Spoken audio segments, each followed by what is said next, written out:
Okay, well, tonight we have Chapter 3, it's the physical layer. So we started out with the application layers, one end of the spectrum with respect to the Internet model, the part that's closest to us as users, sitting in front of a computer. In another way, the physical layer is kind of the closest one to us. It's something physical, it's something we can grab, something we can touch. It's wires, it's switches, routers, things like that. So an outline of the chapter, first we'll start out talking about circuits and some of the different ways we can think about circuits or some of the different characteristics of circuits. We'll talk about those for quite a bit.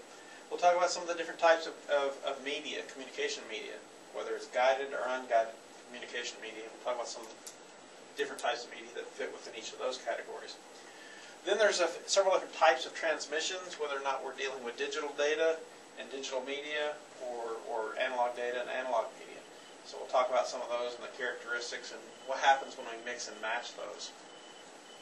So the physical layer includes a network of hardware and circuits. So we're talking about switches, routers, cabling, fiber optic, potentially radio transmitters, things like that. The physical things that we send the ones and zeros through, physical things that we send voice communications through, those are all part of the physical layer. Types of circuits. When we talk about circuits, we could either be talking about the physical circuits themselves, or we could be talking about logical circuits, and they're not always the same thing. Sometimes they are, sometimes they're not. For example, in multiplexing, one physical wire may carry several logical circuits, and we'll talk about multiplexing here in just a second. But we may have one physical circuit that actually allows us to represent several different, 3, 4, 5 different logical circuits. We'll talk about multiplexing here in a little bit. As far as the different types of data that we can send down those circuits, traditionally it's going to be either analog or digital signals. And there's advantages and disadvantages to both. Analog signals are what you traditionally produced with telephone calls. That's changing. We're going more and more to IP networks and things like that. But traditionally in telephone networks you used carried analog data. Sound waves which vary continuously over time. It's analogous to a person's voice. That would represent analog data. You hear a voice go up, you hear a voice go down. It's a very continuous, smooth sound that you hear. As opposed to digital, has discrete levels. When we talk about digital, keep in mind there's digital and then there's binary. They're not necessarily the same thing. Binary is digital, but digital can have more than just 2 levels. So when we talk about digital, the language of a computer, it's a 0 or a 1, right? That's what we always hear about. So if we look at it on a graph, we've got 0 down here represented low. We've got 1 represented high. Well, if we've got more than just 2 levels, 0 and 1, we can still be digital. It just has to be discrete values. So perhaps it goes like this, and then this next one comes up and goes up, say that high. That would give us 3 different levels. We could have as many levels as we want. The more we do that, the more sounds we can capture. So when you listen to a CD is digital, it's able to capture lots and lots and lots of different levels. It's referred to as sampling. And you have to sample an awful lot to get away from that digitized sound that you hear sometimes in music to something that sounds more like what you would hear with analog sound. So again, for a computer speaks in a type of digital communication referred to as binary, 0s and 1s. All data is either 0s or a 1. As far as the transmissions can also be either analog and digital, or digital. Analog data is transmitted in analog form. Examples would be signals that are sent across the radio. For the most part, with the exception of satellite radio and things like that, our standard regular radio are analog signals being transmitted. Digital signals made of discrete square waves with a clear beginning and a clear end. That's what we see on computer networks, Ethernet for example. Those are the digital signals that get sent across an Ethernet cable. If we have, for some reason, to send analog data across a digital network, or we have digital data that we have to send across an analog network, we can do that, but we have to do a conversion. Depending on which one we use a modem or a codec. And we'll talk about each one of those. Well, actually, they're right here. A modem is used when the digital data is sent as an analog transmission. see, I don't talk about it there. Does anybody know what the example of that is? The main one? The best example? It's a modem, dial-up network. We're taking the communication from a computer that understands binary in digital form. We're trying to send that information from that computer across traditional telephone lines, which is an analog transmission medium. So we have to convert that digital signal into a signal that can be sent across that analog media. So we use a modem to first convert it to analog. It gets sent across the wire. On the receiving end, and this is the part on the demodulator side, it demodulates that analog signal back into a digital form that your ISP can understand. So that way you can have that digital-to-digital communication across an analog line. You just have to do a few conversions. A codec is kind of the same thing, but it does it in reverse. Codec involves when you have an analog signal on one end, or excuse me, an analog transmission on one end and an analog receiver on the other end, you have that need to transmit it across a digital network. A good example of that is when somebody's trying to speak into a digital network. We speak in analog. We raise our tone, we spread words out, we use different phrases and sounds, manipulating the sound waves. That's analog. We send it across an IP telephone, for example. It has to get converted into a digital format. To be able to do that, we use a codec, and then on the receiving end, we use a decoder to decode that back into digital form so that it can be heard, or back into analog form so it can be heard. A speaker produces analog sound. Any questions on that? I think you could read that. Hearing it makes it a little easier to understand. So I think, hopefully, if you haven't read it, hopefully that will help you when you do read it. If you have read it and are confused, hopefully that will help clear it up a little bit. They give a nice little table in there, kind of tries to explain some of that and gives you some of the examples, radio, for example, codecs, dial-up modems, etc. Why does everything seem to be going to digital? Well, there's some advantages that we have from digital transmissions. One, it tends to produce fewer errors with digital transmissions. Go back to our waves here, our wave that we had here before. If you look at that wave, it kind of goes up and goes down, up and down, up and down. Should that be a 1 or a 0? Maybe. It's kind of in between. It could be a 1. That, most people would probably say, is a 1. That is trending down, so you might say that's 1, but that's lower. So there's some ambiguity in there. There's some questionability as to what might represent a 1 versus what might represent a 0. With digital, they're discrete values. It's either high or it's low. There's not any question about whether it's a 1 or a 0. So errors are easier to detect. A weak square wave can easily be propagated again in perfect form, allowing for more crisp transmission than analog. Let's go back to our little graph here again. In an analog signal, you have that smooth, continuous wave. If you happen to, this is time here. So if we happen to have, say, a piece of interference over here, what will happen is that wave will continue, but now all of a sudden it gets distorted a little bit because we're introducing some kind of interference to it. If we end up putting an amplifier right here, or we have an amplifier after it, all we end up doing really is amplifying that error. We amplify that noise in the signal. In a digital circuit, if we have the same situation occurring, we have something right here that introduces some kind of interference. In the digital realm, they don't call it an amplifier, they'll call it a repeater, or there's a couple other names for it, but repeater is a common one that you hear. What a repeater will do is it will take that signal, and even though it's kind of jumbled up a little bit after that interference that it receives, it recognizes the various 1s and 0s and regenerates those signals back to a very clear binary code. So again, your 1s and 0s are very discernible again.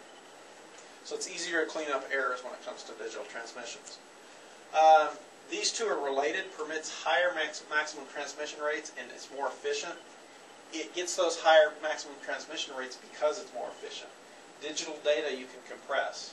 When there's periods of ambiguity, there's periods of certain types of communication, there's compression techniques that you can use to compress that data in digital form. You can't do that with analog, so that's something that tends to increase transmission rates as well as make it more efficient. It's easier to apply encryption algorithms to digital data, so it can be more secure.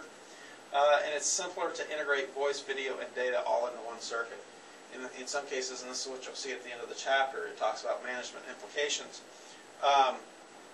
It's easier for organizations to simply have a data network that handles all of those different things together into one network, rather than having a separate data and telecom network. So one of the ways we can look at some of these circuits is the circuit configuration, the basic layout of the circuit. So there's point-to-point and point-to-multipoint, or multi-point configuration. Point-to-point is exactly what it sounds like. It's from one point to another point. You may see this if you have an office in Los Angeles and an office in New York. You want to link those two offices together. You're going to have a point-to-point connection between those two. It doesn't make sense to link the 5 computers in Los Angeles together with the 5 computers in New York. You want one connection between the two offices, and you break out those connections internally from there. Multi-point, however, starts on one point on one end, but then goes out to several points on the other end. More like what you might see with a television broadcast. Television broadcast, you have a central location where you're the original point where you're broadcasting stuff to multiple points on the receiving end, people that are listening or viewing the broadcast. So an example of point-to-point, again, you've got a host computer and client computer, one connection between the two. In this scenario or this situation, that one computer is usually using the entire bandwidth of that connection. That connection is dedicated to that computer. So as long as you've got a lot of data that's going back and forth, you're at least being closer to fully utilizing that communication circuit. If not, it's kind of wasted bandwidth. You're not using it all. In a multi-point configuration, you're all sharing the same line, and it's cheaper to do that. The disadvantage is you can run into some of those issues of congestion. If everybody needs to use the network at the same time, you can't, because one of the other computers is already using that part of the network. So that's the downside to it. It can be cheaper, which is one of the reasons it tends to be done, and it tends to be used. Another way of looking at circuits is the flow of communication, the direction that communication can flow. And the three most common, the 3 types that you hear are simplex, half duplex, and full duplex. For the most part, anymore you hear about full duplex, or you automatically assume full duplex. That's the ability to communicate back and forth at the same time. In verbal communication, we don't particularly like that. Why? It's hard to talk and listen at the same time. Some people can do it, but other people, I can't do it. So we tend to think, as far as verbal communication, in terms of half duplex. One person speaks, the other one listens. When you finish, you kind of have visual cues that says, okay, this person's done speaking. The other one's allowed to respond. That's kind of how we tend to think. And that's what half duplex is. Examples, things like push-to-talk on your phones, if you happen to have that. CB radios, walkie-talkies, that's how they operate. You can't both be speaking at the same time, but you can communicate back and forth. Simplex only has communication in one direction. So think about somebody with a bullhorn talking to a crowd. You can't, to somebody across a distance. You can talk through a bullhorn, they can hear you, but you can't hear back. So it's a direction in one way. Television broadcast, radio broadcast, same thing. You broadcast that signal, it goes out. You can yell and scream at your TV all day long, they're not going to hear you. Which one's better? The reality is you don't really get to pick in most cases. If you decide that you want full duplex, you have to use technology that supports full duplex. Most of the time you don't have the option of picking a technology and then choosing full duplex, half duplex, or simplex. It's not always the case. Network cards every now and then give you some of those options, but most of the time you don't mess with that. It's automatically selected by the network card. But so for the most part, you're not really dealing with that. The application takes care of it for you. If you have a need for full duplex, you buy an application that uses full duplex. In some situations, though, capacity may be an issue. Why? Because for communication to be occurring back and forth simultaneously with full duplex, what do you have to do to that transmission medium? You got to split it in two. That means you only have half as much bandwidth up that transmission media and half going down. So if bandwidth is a real issue, if you really need to push a lot of data in one direction, perhaps you do go with something like simplex or half duplex because you need that entire bandwidth. So that may be a factor, but usually you're going to focus more on the application side. We talked about multiplexing earlier just briefly. And multiplexing is a technique that's used to take advantage of a single piece of a single communication medium. So again, let's go back to the example of an office in New York versus Los Angeles. If you've got those 5 computers in each location that need to speak with each other, you could run 5 wires from New York to Los Angeles, but that's a lot of wire. And even if wire's cheap, you know, what's that, 2,500 miles? That's a lot of wire. It's just a lot. Instead of doing that, you can use multiplexing to instead just run 1 wire. But then you have to do something to allow those 5 computers on each side to be able to use that wire at the same time to be able to talk to each other. That's what multiplexing is. So its biggest advantage is that it's able to save costs. You don't have to run those other 4 wires from New York to Los Angeles. There's several different types of multiplexing. They list some of the common ones here: frequency division multiplexing, time division, STDMs, statistical time division. These are all designed for excuse me.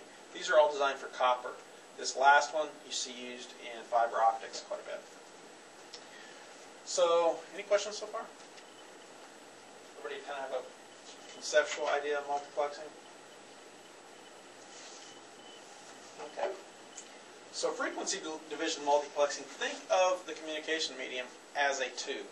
It's a tube that runs horizontally. With frequency division multiplexing, we're going to slice that tube up horizontally. So here's our communication tube, a sub-part of our tube, one of those slices of that tube right here. Here's another slice of that tube right here, another slice, and another slice.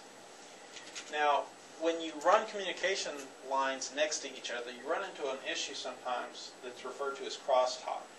When they get too close, one line can pick up signals from another line.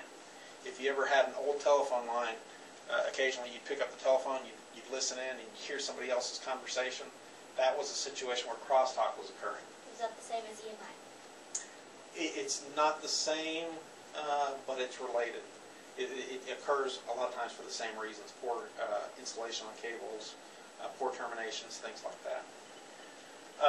The difference is EMI will come from, say, an electrical cable that you might be too close to, could come from a fluorescent light, could come from a motor, versus crosstalk is generated by one of the cables that's laying right next to it, transmitting the same kind of signals. It's on one, the signal on one cable is crossing over and actually making contact with the other one, so you're picking up that other conversation.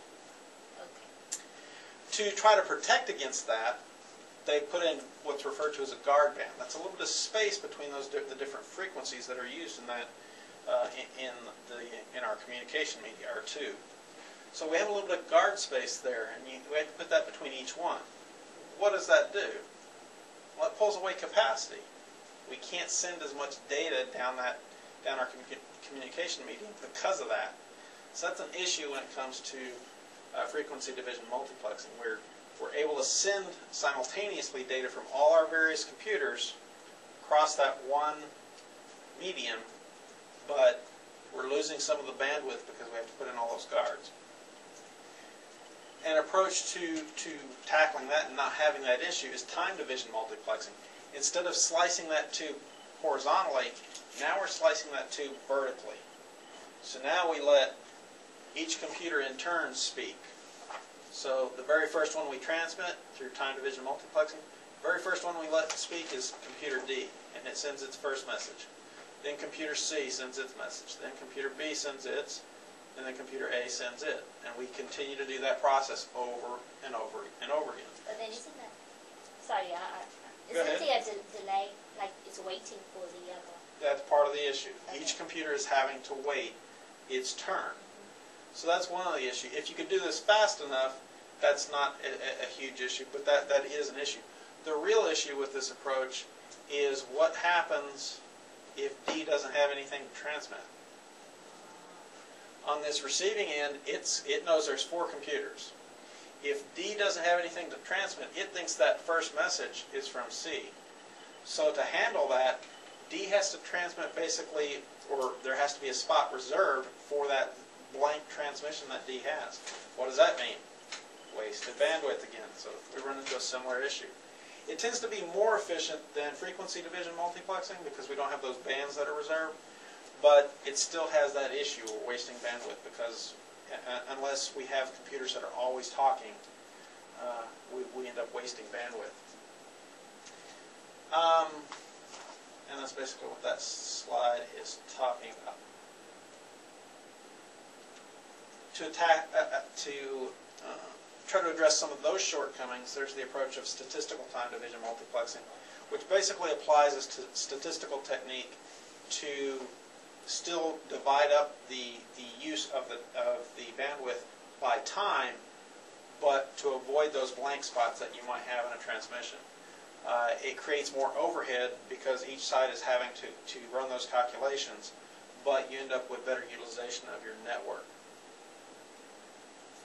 But it does add complexity.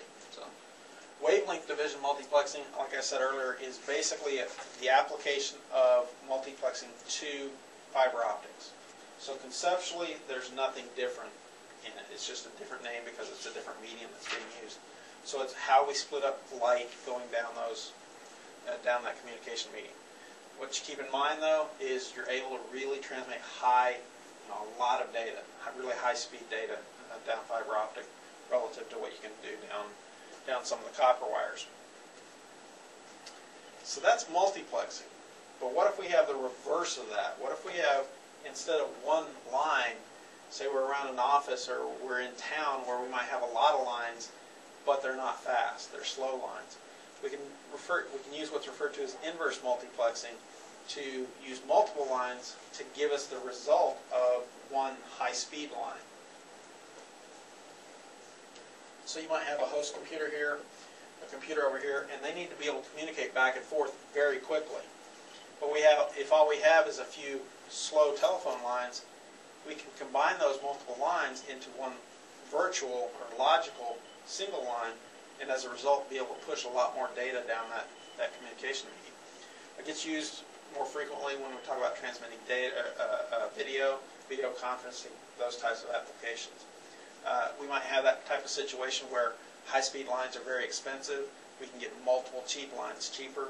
We might end up taking that approach. DSL is digital subscriber line. Anybody have DSL? You got DSL?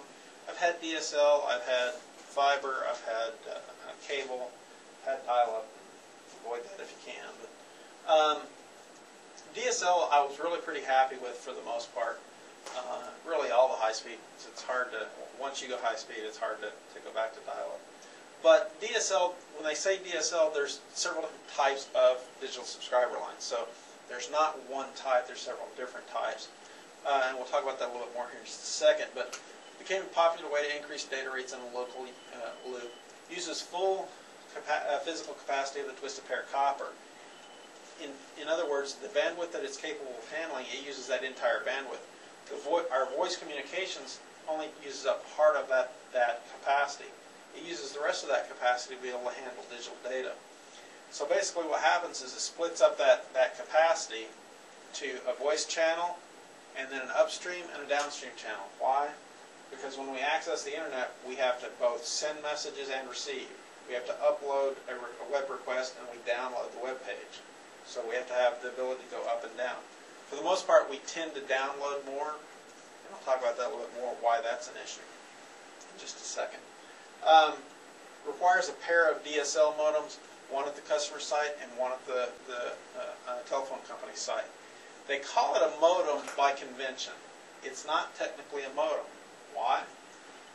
It's a digital subscriber line. It's sending digital data across the digital network. As far as, like I said earlier, there's different types of DSL. So the X here, they're just talking about some of those generic names. There's ADSL, for example, which is asynchronous. There's SDSL, which is synchronous DSL. The A and the S refer to our upstream and downstream channels that we were talking about just a second ago. Usually we download more than what we upload. So usually we're more concerned with how much bandwidth we have on the download stream and less concerned with the bandwidth that we have on the upload stream, because we download more. So we can send up a web request, but the data that we get back on that web page is much bigger than that web request. So we want to be able to download more. So that's ADSL. That's what we would prefer in that situation. If for some reason you're, say, perhaps a web server, something like that, you might want SDSL. You might want more capacity to both be able to upload and download. You've also got a form of DSL called G-Lite. It's really nothing more than plain old DSL. It's just an attempt by certain members of industry to try to market DSL under a brand name. They're trying to create a marketing term, much like Intel did with some of their processors, going away from 386s and 486s, going to Pentiums and Itaniums and things like that. It was much easier to market and protect their brand image by doing that when they're trying to compete against companies like AMD and Cyrix and some of the other ones that existed. Okay, so those are a lot of the different techniques that we can use on various media. What are some of those media? That's what the next few slides are about. When we talk about communication media, it's the physical things that we're sending the transmissions across, those ones and zeros. It's the physical thing that we're actually transmitting those across. Whether it's airwaves, it's fiber optic cables, it's copper cables, any of the various type of media that we have access to, that's what we're talking about when we talk about media. So, a couple of classifications for media, usually either guided or unguided or wireless. Guided means that signal is only going to go down whatever media that we're actually using. So usually wire, fiber optic, that's a guided media. The signal is only going to be on that wire. It's not going to be anywhere else. Versus radiated media, we're broadcasting it. Anybody that happens to be within range is going to pick up that signal. It may not be able to do anything with it depending on the security settings and encryption and things like that, but everybody can pick that up. By far the most common media, twisted pair. It's the most common because it's cheap, it's relatively good as far as interference and things like that, and the speed and the distance are pretty good on it too. The distance that you can transmit are pretty good. So there's a variety of reasons it's the most common. Reduced electromagnetic interference, for the most part. One of the ways that they accomplish this is both through insulation around the cabling and twisting the cables. Now this isn't a physics class, but that's one of the results that you get from it is you end up with a bunch of physicists that got together and said, you know what, if we twist these cables tend to be more resistant. The data that we send down these cables tends to be more resistant to EMI, electromagnetic interference. As a result, that means we end up with fewer transmission errors. We can transmit data further because we don't have to retransmit data that had errors, things like that. So you end up with some very positive properties by twisting the wires. The more twists, the more resistant it is. Why don't we just keep twisting them? The more you twist it, the more wire it requires, the harder it is to bend the wires. Occasionally when you're running wires through the walls and things like that, it needs to be easy to work with, and that's one of the big advantages to twisted pair, is that right there. They don't talk about it right here. I'm not sure if they mention it in the book. I don't recall. There's two different classes of twisted pair. There's shielded twisted pair and there's unshielded twisted pair, or STP and UTP. UTP is usually what's used, and for the most part, in the vast majority of applications, it's a good choice to use. It's pretty good against interference. It's cheaper. It's easy to deal with. Shielded twisted pair, if you happen to be in an application where you've got cables that are, there's a lot of electrical devices around, motors, fluorescent lights, any of those types of heavy machinery type of equipment, that can cause a lot of problems, and you might want to end up using shielded twisted pair in those applications. But for the most part, but it costs more. typically it'll have an extra layer of shielding around your wires. So that's why we don't just always use STP. As far as how it looks, you can tell if you're used to old traditional telephone wire, it basically looks exactly the same. The only difference is it has 4 additional wires, or 2 additional pair. So it's basically like a telephone wire, it's just a little bit bigger. Uses the end of it basically is what's referred to as an RJ45 connector. Telephone wire is an RJ11 connector. And so basically they look very similar. And in fact, if you don't know the differences, most lay people will just look at them and think that's just a big telephone cord. It's not quite the case, but they do look very similar. Yeah, down there it talks about shielded twisted pair a little bit. Okay. Another media that doesn't get used nearly as often anymore, at least not in the data world, is coax cable. If you happen to come across an old network, you might run into it. It got used a lot in token ring networks. It was very common. And it's really a pretty good cable system in terms of being able to be resistant from interference because it's very well insulated. It's got a good shielding around it to help protect it from interference.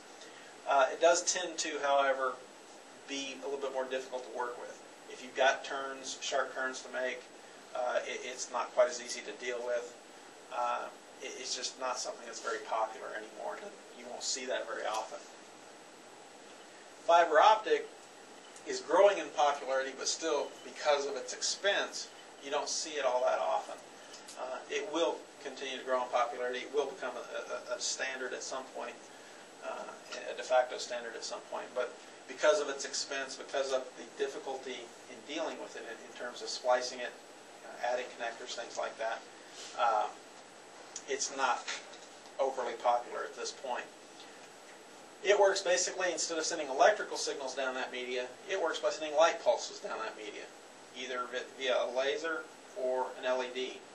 LED is more common because it's cheaper. Using a laser adds to the cost, and then that causes people to kind of back off of it sometimes.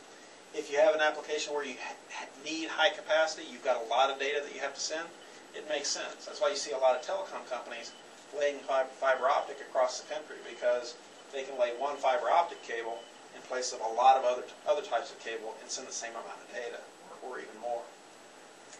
It works well under harsh environments. It's not particularly fragile relative to some of the other media.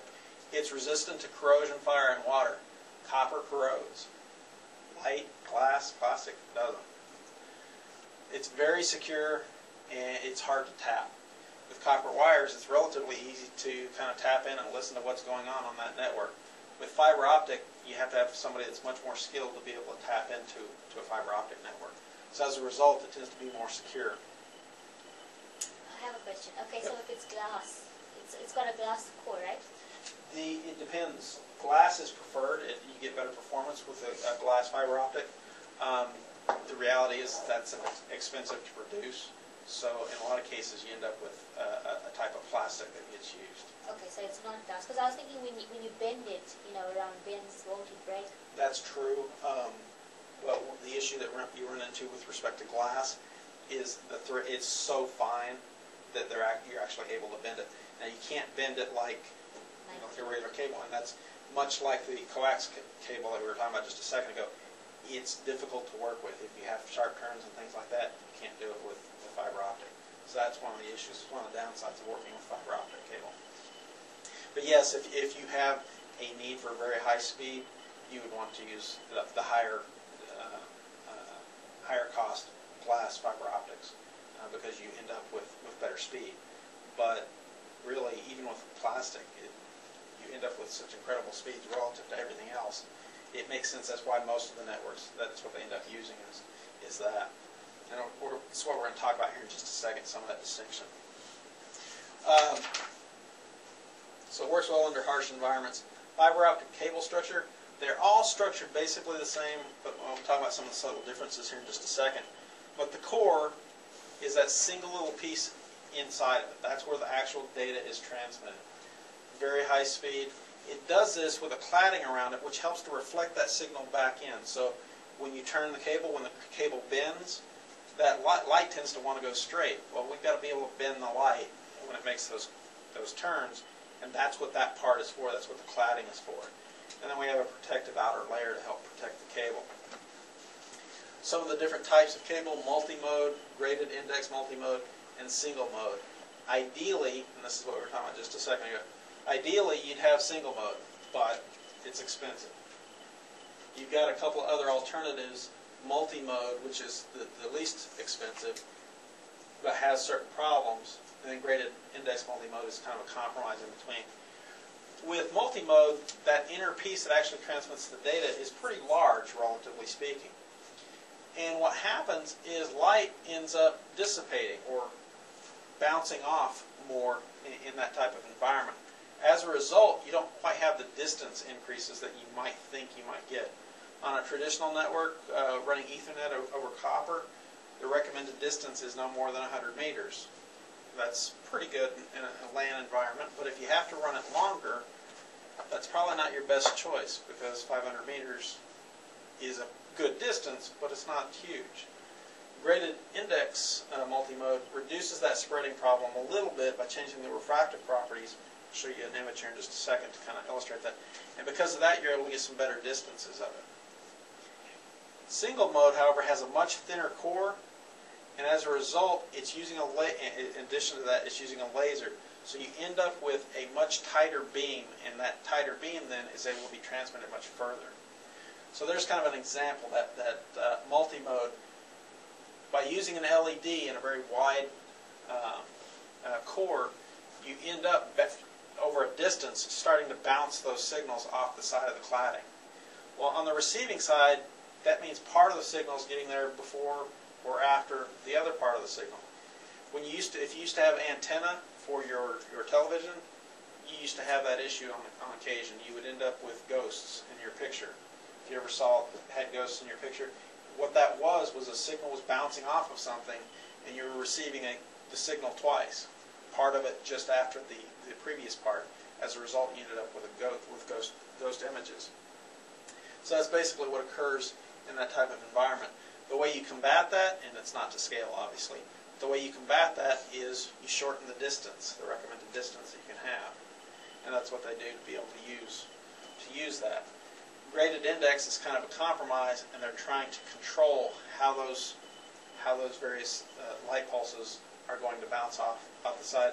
So you end up getting a little bit better distance that way. And then single mode, again, they'll use a laser, much thinner core, and they're able to get a lot better distance with that approach.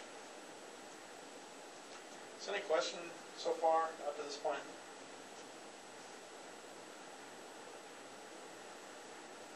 Okay, we talked about guided media. That's what we were just talking about. Wireless is unguided media. It's where if somebody's out there listening, they can listen in. And they may be getting garbage. They may not be able to unencrypt what they're hearing, but they know that something's being transmitted because they're within range. There's several different common types of wireless media. There's radio, which is exactly what it sounds like, whether it's our local area network that we have with wireless access points. It's radio that we get on our radio in our car. Television broadcasts, those are all different types of radio broadcasts. We've got infrared, which is another example. It's a line of sight transmission. Line of sight means that the transmitter and the receiver have to be within range of each other and see each other. Your television remote is an example of an infrared sender and receiver. If somebody's standing between you and the TV and you try to turn the volume up, like my son, he makes a much better door than a window. I have to tell him to go turn the TV up. So that's an example of an infrared transmission. Microwave. Everybody heard of microwave towers? Microwave towers is similar to infrared in that it's a line of sight technology, but it has much better range. What happens is it's a point-to-point communication approach that allows you to put up a tower and then transmit data over a relatively long distance, depending on the terrain, things of that nature, the weather, around 30, 40 miles, somewhere in that general neighborhood. So you're able to send data over a relatively large distance without having to physically run wire. That's a good thing, especially in certain areas of the country where it's difficult to dig up the ground, places where you might not be able to have access to the property, things like that. Possesses similar properties as light. Reflection, refraction, and focusing. So some of those same issues that we were talking about with fiber optic, it's the same thing with respect to microwave transmitting. If you get those towers too far apart, you're not going to be able to pick up as much data. You have to keep those towers within range to be able to pick up the bulk of the signal. If you spread them out too far, you're losing some of your signal. Another type of wireless media, satellite communications. For the most part, everything we've talked about up to this point, you don't deal with a lot of delay in transmissions. For the most part, things almost appear to happen instantly. You know, when we're talking about sending electrons down the wire, we tend to equate that to traveling at almost the speed of light. It travels at almost the speed of light here too, but when you start adding up distances of 22,000 miles, even the speed of light seems a little slow sometimes. Special form of microwave communication, signal travel at the speed of light. That long propagation delay occurs just because of that sheer distance. So which one is the best? Any guesses? It's a standard MBA answer. It all depends. Depends on your environment. How much money do you have to spend? I'd love to have fiber. Why? Because it's cool. But I'm cheap, so I'm not going to have fiber in my house just because I can't afford it.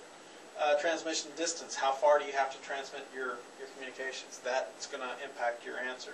Security. If you really need to be in a secure environment, you probably want to go with fiber optic. It's harder to tap into. Error rates. Fiber optic produces very few error rates relative to, say, radio, which is affected by all kinds of things. You probably want to avoid that.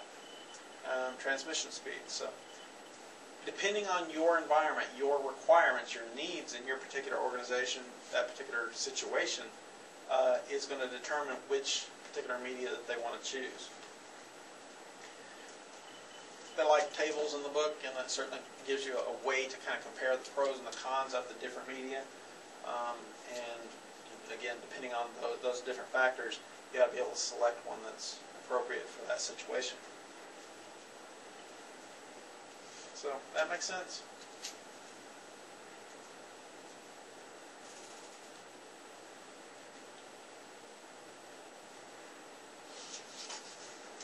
Okay. We've got, on that media that we've been talking about, we've got different types of transmissions that we can make. Digital transmission with digital data. That's ideal because we don't have to do any conversions. We can compress data. There's all types of things that we can do with it when we're dealing with strictly digital situations. It's not always the case, and we'll talk about that in the next few slides, but it's certainly ideal because, again, we don't have to do any conversions. Computers speak binary. Standards needed to ensure both the sender and the receiver understand this data, and it does that through a group of codes and signals. Not quite the same thing. So codes are digital combinations of bits making up a language that computers use to represent numbers, letters, and symbols. So things like ASCII, or EBCDIC if you're talking about mainframes. ASCII is if you want to look at it from a person's perspective, it's a table. You look up each binary or each representation of a letter, say capital A, it's a string of 8 bits. 0, and I don't know which one is which, but 0, 1, 1, 1, 0, 0, 0, 0. That represents something in that table. That's what they're talking about when they say codes. Signals, on the other hand, are electrical or optical patterns that computers use to represent those codes. So how do we represent that 0, 1, 0, 0, 0, 0, 0, 0, 0, if I got that right? So that's the difference. Codes are what the representation is. Signals are creating those codes in some type of electrical or light emission across our medium. So coding, we've got some examples here. The group of bits 1, 0, 0, 0, 0, 0, 1 are going to represent a particular letter. Like I said a second ago, we've got ASCII and we've got EBCDIC.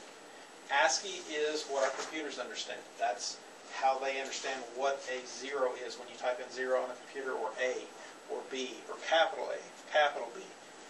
It looks up in that code, and that's how it represents that on your computer screen. The computer understands that as the ASCII equivalent, whatever that binary code is.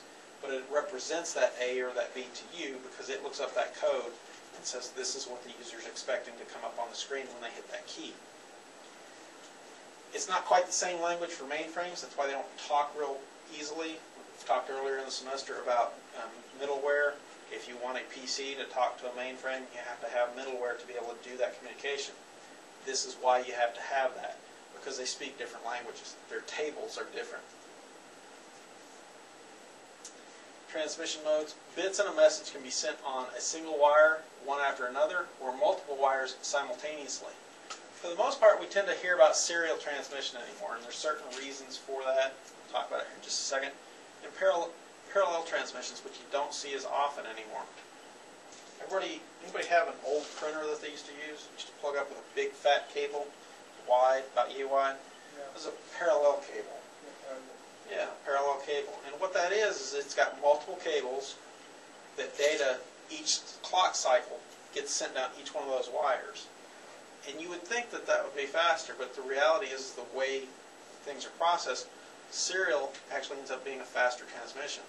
Serially, we're sending, using fewer wires, more data, or faster data. So in serial mode, we're sending bit by bit over a single wire. Serial mode is slower than parallel mode, but it's processing them very quickly.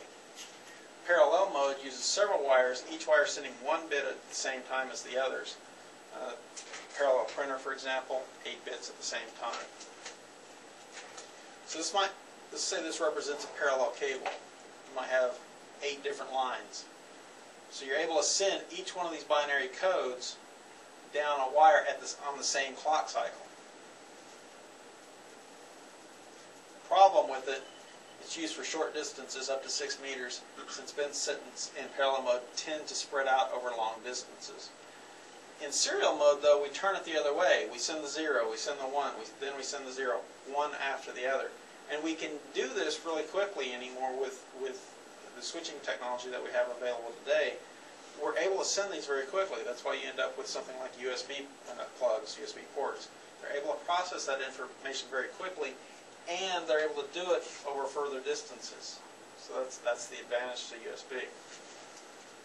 So the signaling of those bits, remember we've got to convert, we've got those codes, we've got to now represent those codes, that 0 and that 1, somehow electrically, or somehow via a light, via light pulses or electrical pulses. So the way we do that with digital transmission, signals sent as a series of square waves of either positive or negative voltage. Voltages vary between positive 3 and negative 3, and positive 24 and negative 24 volts depending on the circuit. So signal encoding defines how the voltage levels will correspond to the bit. We talk about unipolar versus bipolar. Do we go back to 0 or do we go to a negative number? That's what the next slide will kind of show. And then they talk about a couple of other encoding techniques. And the data rate describes how often the sender can transmit data. So unipolar signaling uses voltages either vary between 0 and positive value or between 0 and a negative value. So it always returns back to 0. Say, for example, it's positive. Maybe it goes to 3 volts and back to 0. When it's at 0 volts, that represents a 0. When it's at 3 volts, it represents a positive, or a number 1. When it goes back to 0 volts, it represents a 0. I'm going to skip ahead just a little bit to show that. So with unipolar, if we're right here, that represents a 0, right? So that's what we're representing. The next clock cycle, we're still low, so we're going to represent a 0 again. The next clock cycle, it shoots up. Now, this should actually be a little bit of a gap there, but let's say that's 3 volts. Now it represents a 1. Still represents a 1. The next clock cycle, it drops back down. So those electrical pulses are what's representing that 1 and that 0. Bipolar, on the other hand, doesn't worry about 0. The advantage to that is these are relatively close. On the receiving end, if something happens to happen, because it's only 3 volts difference, you may have a situation where the receiving end gets confused and thinks, oh, well, maybe that's really a 0. It didn't realize. because they're close enough. If there was some kind of interference or something like that, you might run into that kind of problem. Because you have more separation here, that's less likely to occur. So that's one reason you might end up using bipolar for your transmission. Bipolar to return to zero on this approach allows you to represent additional numbers if you wanted to. And then you've got Manchester encoding. Different ways to encrypt, or not encrypt, I should say, compress data across the transmission line. I'm going back here just a little bit. Okay. We were talking about bipolar uses both positive and negative, experiences fewer errors than unipolar, which is what we were just talking about. Because they're more distinct between the high and the low, it's much easier to discern a digital 1 versus a digital 0 because they're further apart. And then talks returns to 0 versus non-returns to 0. Different ways to compress your data. Manchester encoding is used by the Ethernet. It's the most popular LAN technology. Defines a bit value by a mid-bit transition. So a high to low value transition is a 0, and a low to high mid-bit transition defines a 1. So instead of just being able to each clock cycle represent 1 bit, if we can represent each time it changes as a bit as well, not just when it's high, like down here we were just talking about Manchester, not just when it's high or low, but also the transition of going from high to low, we can represent more bits in the same clock cycle. So we're able to end up representing more bits because we're on each cycle, not only when it's high or low, but also the transition we're assessing. So let's see, data rates end with using Ethernet, 10 meg, 100 meg, gigabit. You're also seeing 10 gigabit Ethernet now that's coming out. Okay. Another situation might occur instead of digital transmission on digital media, we might have an analog transmission on digital data. That happens with dial-up networking, for example. We have a computer that needs to dial into your ISP because you're in a remote area. You have to use a modem to end up doing that. Remember, PCs speak using digital data, so you have to have some way of connecting to that analog line. That's what a modem is for. A modem is a contraction between a modulating device and a demodulating device, so we can track that to come up with modem. So on our side, we end up modulating the signal. On the receiving side, they end up demodulating to convert that analog signal back into digital. The reason we have to do that is because our telephone network operates using what's sometimes called a POTS, or plain old telephone service, those analog lines. You're seeing fewer and fewer of those. They're being replaced with digital lines, so it's becoming less and less of an issue, but especially in rural areas, they're still really pretty common, so it is something you're going to continue to see for quite some time. Like I was saying a moment ago, you end up using modems to convert that digital data to an analog format. One modem is used by the sender to produce the analog signal, and then on the receiving side, it's converted back in the opposite direction. So how do those waves, once we convert those waves, once we convert that digital data to analog, it's got to go from those discrete values that we were talking about into waves, continuous waves that we can transmit across that analog circuit. Well, our wave is normally going to look something like that if we could represent it with an oscilloscope. Some of the characteristics of those waves are its amplitude, its frequency, and its phase. Its amplitude is the distance between the height of the wave and the depth, or how low the wave ends up being. The wavelength is the distance between where the wave starts and the wave ends, crossing that center point. And then the phase is where that wave actually starts. So you could actually start another wave. If we started another wave, let's see, right here, they would be 180 degrees out of phase. Actually, no, if it started right there, they'd be 180 degrees out of phase, and they would end up canceling each other out. That's how, if you ever seen any of the commercials for some of those Bose waveguide headphones that are supposed to help keep things quiet, makes it really quiet so you can sleep. You see them on airlines and things like that. That's what it's doing. It's actually a receiver that's picking up the sound around you, knocking that signal out of phase 180 degrees, essentially canceling out the sound that you interpret, that you hear around you. So amplitude is the height or loudness of the wave. Frequency is the number of waves that pass each second, measured in hertz. And then phase refers to the point of each wave cycle at which the wave begins. So then they go through a frequency there, or excuse me, a speed calculation.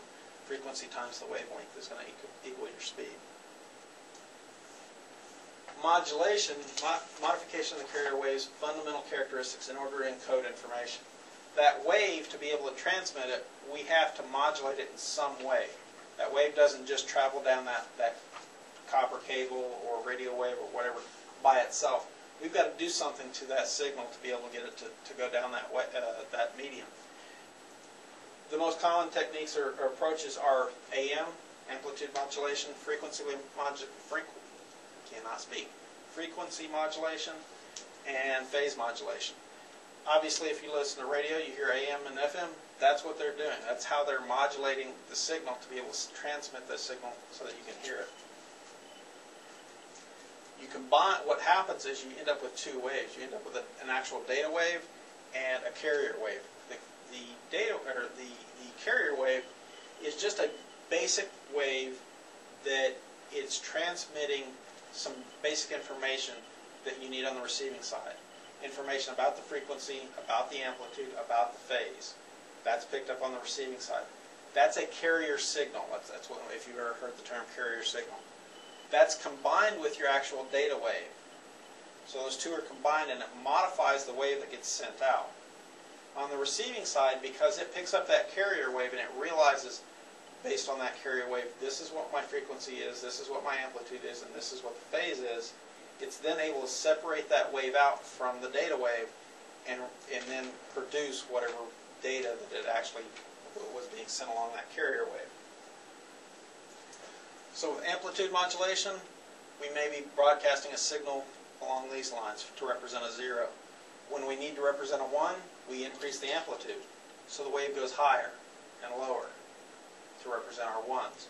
When we need to go back to a 0, we reduce that amplitude again to represent a 0. Back and forth as we need to be able to represent a 1 or a 0. Same thing for frequency. We've got a slower frequency here to represent zeros. We increase the frequency of that wave to be able to represent a 1. We slow it back down. That's how it's working. That's how it represents your 0s and 1s. And phase modulation is another approach. You see your constant wave going, everything looks good, and then it looks like the wave almost changes direction. It goes 180 degrees out of phase and starts going back up the opposite direction. It switches phases to be able to represent a 0 or a 1.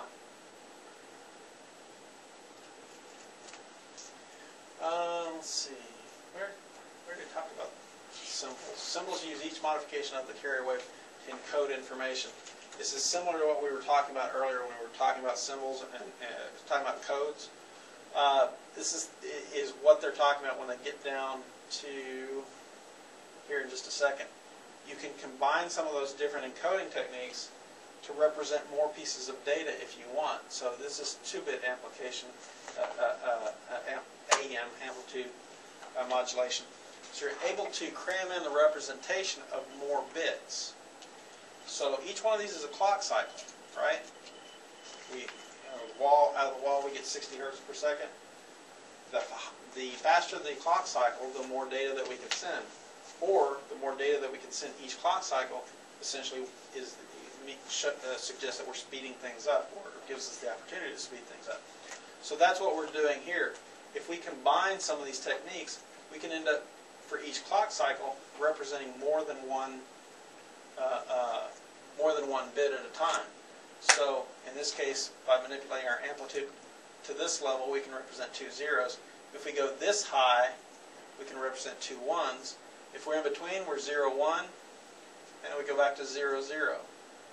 0, 1, 0, 0, 1, 0 is kind of in between. So by adjusting different levels of amplitude, we can increase the number of bits that we can represent. Effectively, that means faster. They talk about bit rate versus baud rate. I'm not that interested in that. Bandwidth of a voice circuit. The difference between the highest and the lowest frequencies on a band or set its frequencies. The reason DSL works the way it does is our human hearing only operates within a certain bandwidth. But we can take advantage that medium is able to transmit much more data than just what we can hear. That's how DSL works. The phone line just uses part of that. The rest of the data can be sent along the phone line. Data capacity is fastest circuit, which can send data over in circuit bits. That's exactly what we're just talking about. Data compression in modems. There's several different types of compression that you can use to be able to increase your speed. This isn't as big a deal anymore with high-speed networks, but when you were on dial-up and you went from 9600 baud modems to 14.4 to 28.8 to 36K and then ultimately 56K, these are some of the techniques that they were using to be able to do that. Now, having said that, 56K was really pretty slow relative to what you see today. Digital transmission of analog data. Digital transmission of analog data requires a codec. You have to both code and then decode that analog sound as it goes across on each side of that digital medium. So it requires a pair of special devices called a codec, encoder, and a decoder, a device that converts an analog voice signal into digital form. So when you speak into a microphone through Skype, that, assuming you're going across a dial-up line, that has to be turned into a digital form. It's being turned into a digital form for the computer to be able to understand it. Then it's actually being converted back into an analog form to be sent across an analog circuit, and then on the receiving end it's converted back to digital and then back to analog. So it gets converted multiple times if you happen to be on a digital or happen to be on an analog network. The modem is the reverse process of the codec, so just keep that in mind. If you figure out a modem, how a modem is operating, what it's doing, the codec's doing the exact same thing in reverse. It's doing the opposite of what a modem does. Analog to digital conversion. Analog data must be translated into a series of bits before transmission onto a digital circuit. You can't send analog signals across a digital circuit. Why? Because digital circuits only represent discrete values, zeros and ones, for example. Done by a technique called pulse amplitude modulation, involving 4 steps. Take samples of the continuously varying analog signal across time. So when you hear a voice, for a fraction of a second you hear that, we process that with our ear and we understand what that sound is. We understand the tone behind it and things like that. A computer has to sample it thousands and thousands of times very quickly to be able to capture that same type of information or to be able to reproduce that type of information.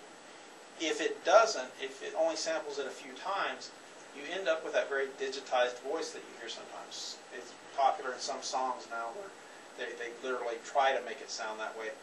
But if you've ever called some of those automated machines that have a computer voice and you hear that digitized voice, that's what's happening. They didn't sample enough times to be able to produce a more human-like sound to it. So you take those samples, measure the amplitude of each signal sample, encode the amplitude measurement of the signal as binary data that is representative of the sample. Again, you have to sample things a lot of times. If you pull up Microsoft Media Player and you look at the characteristics of some of your songs that you have on your computer, it will tell you the bit rate, and it will tell you how many times, it will tell you the sampling of your songs. The higher the sampling, the better quality that song is. The bigger the file size will be for that song too. And it does that to send the discrete digital data streams of zeros and ones that approximates the original analog signal. Creates a rough digitized approximation of that original signal. It's never going to be exactly the same, but ultimately you end up getting to a point where, as a human, you can't tell the difference. That's what you end up with CD quality audio, for example, that they've sampled so many times you can't tell the difference as a person. So then they try to give you an example. You end up with a discrete signal here, analog signal here. It's nice, continuous, easy flow to it. Then you come back and you try to approximate that signal with discrete values. So this is one level, this is another level, this is another level. You've got all these various discrete values that you can represent. This would not be sampling anywhere near enough to be able to for a person to really be able to understand. I mean, if this were voice, it would really be jumbled. You wouldn't be able to understand any of that. For digitizing a voice signal, it's typically 8,000 samples per second. So the computer has to do a lot of work to be able to convert that analog signal into a digital signal. 8,000 samples times 8 bits per sample ends up with 64,000 bits per second transmission rate needed.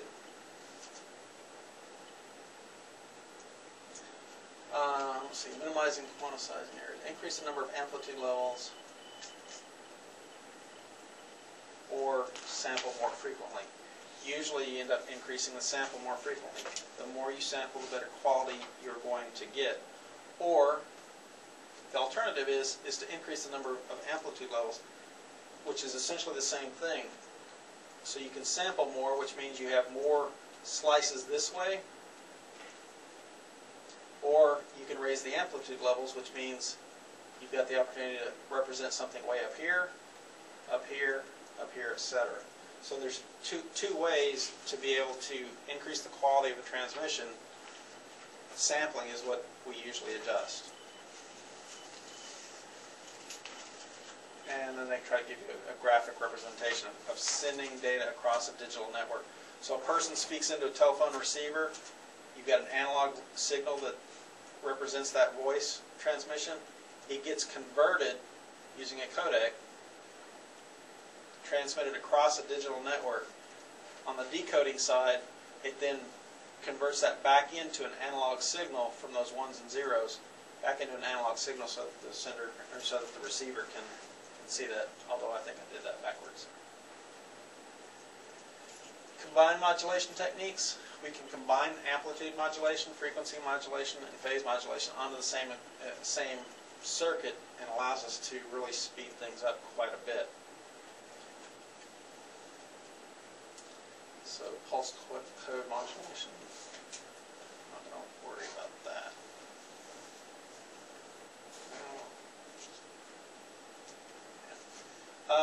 Adaptive differential pulse code modulation encodes the differences between samples that change between 8-bit value of the last time interval and the current one. Essentially, by combining the different techniques, it allows you to, again, send more signals down a communication medium faster. You can represent more values of different bits than you could if you were just sending one after another, after another, after another. If you combine, the more you combine them, the more bits you can represent. At the same time, you create additional overhead. Why? Because you've got all these different values now that you have to be able to code and decode. It makes things a little bit more difficult on the administrative side of things, or on the management side of things for your equipment. Implications for management: digital is better, and for the most part that's true. Why? Because you can compress things, so you end up with higher speed communications. You can produce better security with it because it's easier to encrypt your data. There's a lot of things that you can do with digital data that you can't do with analog. So even though in some cases it's actually a little bit more work to be able to process digital data, the advantages far outweigh any of those disadvantages. Organizational impact: the convergence of physical layer causing convergence of phone and data departments. So effectively what that means is organizations are able to do more with less. They can essentially get rid of a department within their company, within their organization. They don't have to maintain a datacom department and a telecom department, because a lot of that equipment is being combined.